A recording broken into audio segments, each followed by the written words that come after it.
Northfield Cave Incident. On the night of November 1st, 1986, 5 college students decided to dig into a sealed cave near their campus. The caves near Northfield, Minnesota, were part of limestone cave systems in the upper Midwest. St. Olaf College sits in Northfield, where caves had become a local attraction for adventurous students. But the particular cave in this story had been deliberately sealed 8 years earlier. Local authorities had filled the entrance with dirt and debris to prevent people from entering. When caves get sealed, it's usually because they're unstable or too dangerous. On this Saturday night, 5 students from St. Olaf College decided to ignore the sealed entrance. These weren't experienced cave explorers, but college kids looking for adventure. The group included Thomas E. Johnson, a 20-year-old student excited for the exploration. The students arrived at the sealed entrance with only flashlights. They found it completely blocked with dirt, rocks, and debris. A smart group would have realized this wasn't a place they should enter, but these 5 students decided to dig using bare hands and a single pail. They began tunneling through the sealed entrance in cramped conditions. They were digging through unstable fill material that had been deliberately placed there. The students worked for hours, taking turns crawling into their makeshift tunnel. As the night wore on, they managed to tunnel about 15 feet through the entrance, but every handful of dirt they removed made their tunnel more unstable. The loose fill material above was held up only by the material below. At around midnight, after hours of digging, the inevitable happened. The fill material above their tunnel collapsed suddenly and catastrophically. One moment Thomas Johnson was inside working, the next tons of earth crashed down. The weight was enormous, like several dump truck loads of dirt and debris. 3 other students just inside the entrance weren't completely buried, but were caught. They found themselves trapped with their friend Thomas under tons of earth ahead. The 5th student who was outside remained completely free and able to help. The panic was immediate and overwhelming for everyone involved. The students partially trapped were screaming for Thomas and trying to dig. The student outside immediately understood this was beyond what they could handle. He ran to get help, knowing his friend was buried alive. When emergency services received the call, they immediately dispatched rescue teams. Professional rescue workers arrived with proper equipment to locate Thomas, but they had to work carefully to avoid triggering another collapse. The other 3 students were extracted relatively quickly, but were in shock. The rescue workers had to guess Thomas's location and begin removing debris. Working in the dark and cramped conditions, the rescue team began digging. They knew they were racing against time to save Thomas. At approximately 1:30 a.m., rescue workers finally located Thomas Johnson's body. Trapdoor Cave Incident. On Thanksgiving weekend 1981, 16 people entered Trapdoor Cave in Indiana for a routine caving expedition. Trapdoor Cave sits near Bloomington in Monroe County, Indiana. The cave gets its name from the narrow, restrictive entrance that acts like a trap door. The group included 10 experienced cavers, 4 members from Michigan Interlakes Grotto, and 2 complete novices. On Saturday morning, they entered with all their equipment, including headlamps, ropes, and extra batteries. They spent about 2 hours underground exploring various passages and chambers. Everything went perfectly during their exploration with stable weather above ground. The cave was in good condition and the group worked well together. They took their time enjoying formations and documenting several passages, but caves are dynamic environments that can change without warning. Rock formations, stable for decades, can suddenly shift due to various factors. As the group began their exit, they moved through the entrance passage in single file. 2 members had already cleared the entrance completely and were safely outside. Glenn Anders, an experienced member, was almost to the entrance when disaster struck. Without any warning, the wall of the stream gully at the entrance completely collapsed. The collapse was catastrophic and instantaneous, with no creaking or rumbling. 3 massive rocks, each weighing 1,400 pounds,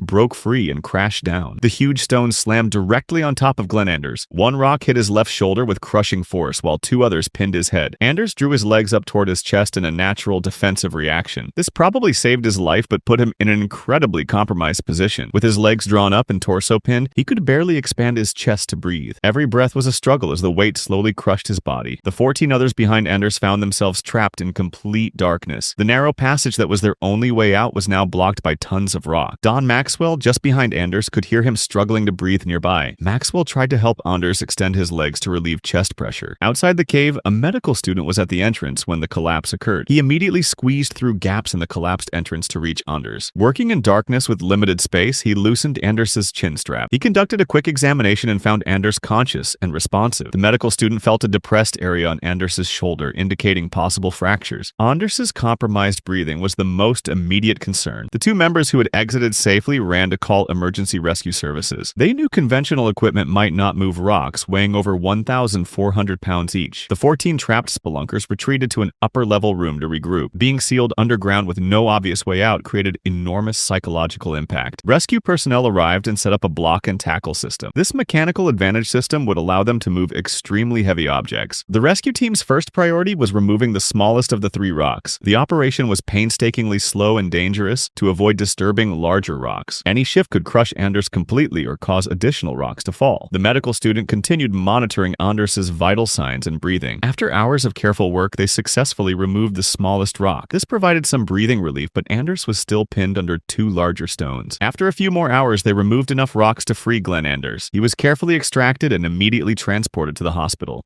Dante's Descent Cave Incident. Dante's Descent sits in the high desert near Ash Fork, Arizona, about 50 miles west of Flagstaff. This is a remote, dangerous natural pit that drops 300 feet straight down into the earth. The formation gets its ominous name from Dante's Inferno because it looks like a gateway to hell. On September 23, 1986, 33-year-old Eugene Campbell had been drawn to this remote desert pit. A few days before September 23rd, 2 experienced cave explorers encountered Campbell at the pit. They found him sitting alone at the edge with his legs hanging over, drinking beer. He appeared very despondent and deeply troubled to the experienced spelunkers. The 2 explorers were concerned enough to approach him and assess his state of mind. Campbell eventually left the area that day, but the spelunkers remained worried. His friends also became worried about him after that incident. They were specifically concerned that he might be contemplating harming himself. Campbell had apparently been exhibiting behavior that made people who cared about him worried. On the night of September 23rd, shortly after midnight, Campbell returned to Dante's Descent. This time he convinced a friend to come with him to the remote location. The 2 men arrived in the darkness with flashlights as their only light source. Dante's Descent is intimidating during the day but terrifying at night. A flashlight beam can't penetrate 300 feet of darkness in the massive void. Campbell and his friend approached the edge of the pit in the darkness, but something went horribly wrong at the edge of the pit that night. According to the witness account, Campbell suddenly fell into the pit. One moment he was standing at the edge, the next moment he was gone. He plummeted 300 feet down into the darkness of Dante's Descent. His friend watched in absolute horror as Campbell disappeared into the black void below. The sound of someone falling 300 feet would have been terrifying to hear. Campbell's friend was suddenly alone at the edge, knowing his companion had fallen. There was no way to climb down or reach Campbell in the darkness. The psychological trauma of witnessing this would have been overwhelming for the friend. The friend somehow managed to get help in his state of shock. When emergency responders arrived, they confirmed no one could survive a 300-foot fall. The recovery of Campbell's body was an extremely dangerous and complex operation. Professional rescue teams rappelled down 300 feet using specialized equipment. The vertical walls required ropes anchored into solid rock for safety. At the bottom, working in darkness, they secured Campbell's body into a stretcher. A coordinated pulley system was used to lift the stretcher, inch by inch. But questions remain about what really happened that night at the pit. Did Campbell slip accidentally while trying to get a better look? Was he under the influence of alcohol as suggested by his earlier drinking? Did his previous despondent behavior mean this wasn't an accident at all? Campbell's friend would be the only person who could answer these questions, but the trauma might have affected his ability to provide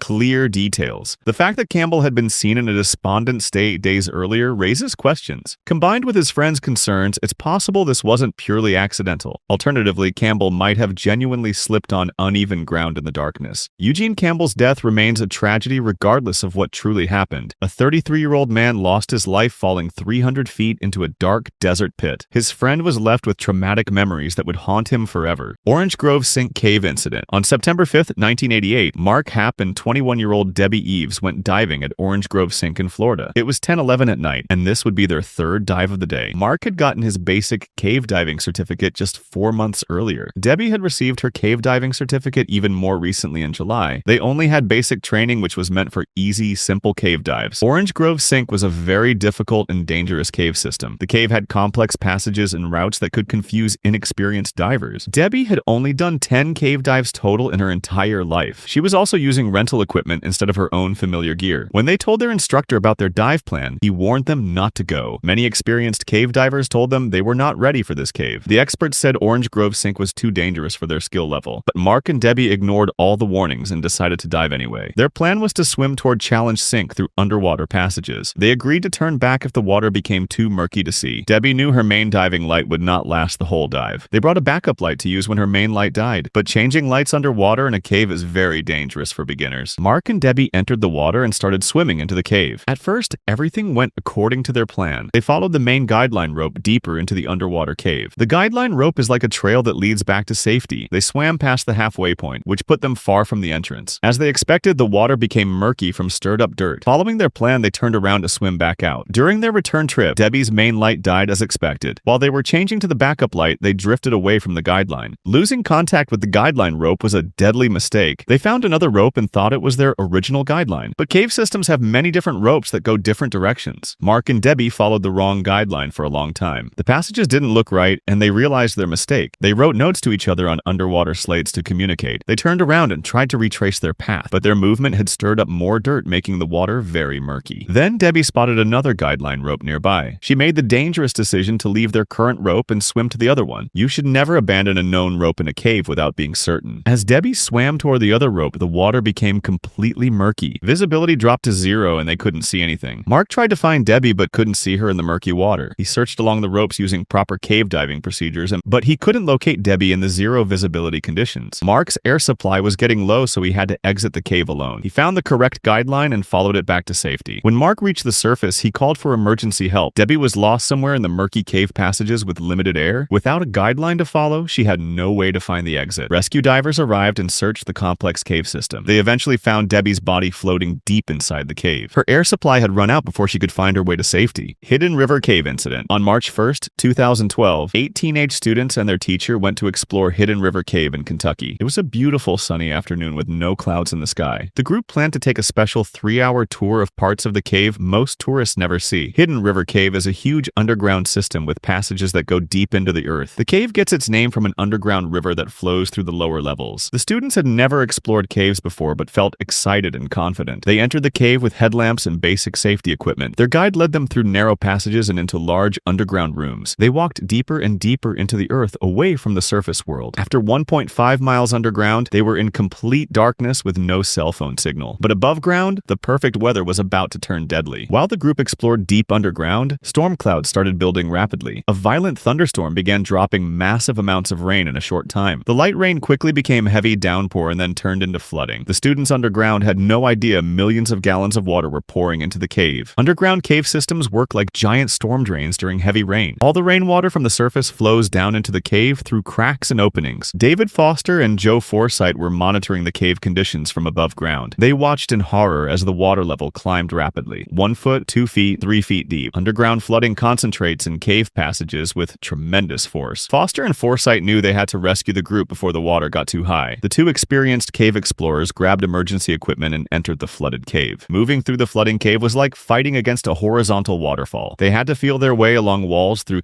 chest-deep muddy water. Meanwhile, 1.5 miles deep in the cave, the group realized something was wrong. The gentle underground stream had become a rushing torrent of water. Water levels were rising visibly, and they could hear the ominous roar of flowing water. The passages they used to enter were now filled with fast-moving, dangerous water. The 9 people found whatever high ground they could and huddled together. Some teenagers were crying while others sat in stunned silence. Their teacher tried to keep everyone calm but knew they were in serious danger. The water kept rising from ankle deep to knee deep to waist deep. Foster and Forsythe fought through 1.5 miles of flooded passages to find the group. When Forsythe reached them, he found 9 terrified people clinging to the walls. The teenagers were shivering from cold and fear. Forsythe knew the main route back was now completely underwater and impassable, but he knew secret alternate routes through the cave that others didn't know about. Forsythe tied a safety line around his waist and had everyone grab hold. They began a terrifying journey through flooded passages and alternate routes. They walked through chest-deep water and swam through completely underwater sections. The secret route required squeezing through gaps barely wider than their bodies. They climbed over slippery rocks and crawled through rushing water. Several times teenagers lost their footing, but the safety line saved them. The water was ice cold, muddy, and filled with debris from the surface. After hours of fighting the current, they finally reached higher dry ground. From there, they could follow dry passages back to a safe entrance. When the group emerged from the cave, they were exhausted and cold but alive. All 9 people had survived an experience that could have easily killed them. Hidden Falls Cave Incident. In July 1996, 24 24-year-old Sam Meyer was exploring near Hidden Falls in Yosemite National Park. Sam was an experienced climber who had done many dangerous outdoor adventures. He found what looked like a harmless hole between some large granite rocks. From the surface, the hole looked like it was only 20 or 30 feet deep. Sam had his climbing rope with him, but no equipment to climb back up. This was a dangerous mistake because he had no way to get out once he went down. Sam tied his rope to the rocks above and started rappelling down into the hole. The first 50 feet went smoothly as he lowered himself down the granite walls. But as he went deeper, the walls got closer together and it became darker. What looked shallow from the top was actually much deeper than he thought. At 75 feet down, Sam should have stopped and climbed back up, but he was curious and kept going deeper into the narrow hole. At 100 feet down, the walls were so close he could touch both sides. Finally, at 125 feet down, Sam's feet touched what he thought was solid ground, but instead of rock, he fell through into ice-cold water trapped at the bottom. The freezing water shocked his body and soaked his legs and lower body. Sam realized he was trapped 125 feet underground with no way to climb out. The walls were too smooth and close together to get a good grip. Every time he tried to climb the rope, his grip failed, and he fell back into the cold water. The water temperature was about 50 degrees, which was dangerously cold. Sam tried everything he could think of to escape the stone prison. He attempted to climb the rope hand over hand, but kept falling back down. He tried to wedge himself between the walls, but the granite was too slippery. Each failed attempt left him more soaked and exhausted in the freezing water. As time passed, Sam's body temperature dropped from being in the cold water. Hypothermia began to set in, making him shiver uncontrollably at first. His body was trying to stay warm, but the cold water kept stealing his heat. As his core temperature dropped more, the shivering stopped completely. His thinking became confused and his movements became clumsy. His fingers became too numb to grip the rope properly anymore. Sam could no longer support his weight and spent most of his time in the water. Above ground, no one knew Sam was missing because he was exploring alone. It took days before concerned friends reported him missing to park rangers. The rangers searched the Hidden Falls area looking for any sign of Sam. From the surface, there was no indication of the tragedy happening below. Finally, one ranger noticed Sam's rope still tied to the rocks above the hole. They shined powerful flashlights down the 125-foot shaft. Far below in the dark water, they could barely see something floating. A rescue specialist was lowered down with proper climbing equipment. At the bottom, the rescuer found Sam's body floating in the icy water. Sam had died from hypothermia after being trapped in the freezing water. The recovery required specialized equipment and took hours to pull him up.